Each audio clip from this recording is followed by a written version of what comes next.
Welcome to big news. నేను మీ గౌసుద్దీన్ షేక్.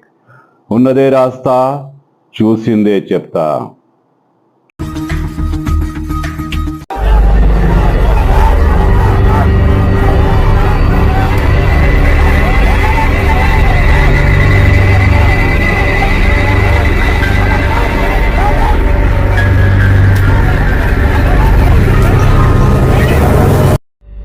వికారాబాద్ జిల్లా కలెక్టర్పై దాడి చేసిన సంఘటనలో కాల్ డాటా ఆధారంగానే అన్ని చర్యలు తీసుకుంటాం, అన్ని అరెస్టులు జరుగుతున్నాయి. దీనిపై ఎందుకు రాజకీయంగా గగ్గోలు పుట్టిస్తున్నారంటూ మహేశ్వరం నియోజకవర్గం కాంగ్రెస్ పార్టీ ఇన్ఛార్జ్ మాజీ ఎమ్మెల్యే కేఎల్ఆర్ మండిపడ్డారు.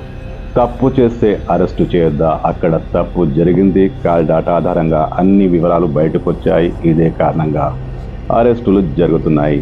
బీఆర్ఎస్ నేతలు తెలంగాణ అభివృద్ధిని ఓర్చుకోలేక ఇలాంటి దాడులకు పూనుకుంటున్నారని, ఇలాంటి వారైనా ఈ విషయంలో కలెక్టర్పై దాడి జరిగిన విషయంలో ఎవరిని క్షమించే ప్రసక్తే లేదని కేఎల్ఆర్ హెచ్చరించారు. దర్యాప్తు చాలా పారదర్శకంగా, వేగవంతంగా, లోతుగా జరుగుతుంది. కాల్ డాటాను పూర్తిగా విశ్లేషిస్తున్నాం. దోషులు ఎంతటి పెద్దవాళ్ళైనా సరే వాళ్ళని వదిలిపెట్టే ప్రసక్తి లేదు. ఖచ్చితంగా అరెస్టులు జరుగుతాయి. అది కేసీఆర్ కావచ్చు, కేటీఆర్ కావచ్చు, ఎవరు తప్పు చేసినా ఏ కేసులోనైనా అరెస్టు కావచ్చు, అరెస్టు కాక తప్పదు. కొడంగల్ ఇష్యూలో కూడా పూర్తి చట్టబద్ధంగా పోలీసులు వ్యవహరిస్తున్నారు, అరెస్టులు చేస్తున్నారు, ఇంకా అరెస్టులు జరుగుతాయి. తప్పు చేస్తే అరెస్టు సహజం. అనవసరమైన రాజకీయాలు చేయకుండా చట్టానికి సహకరించాలని కేఎల్ఆర్ సూచించారు.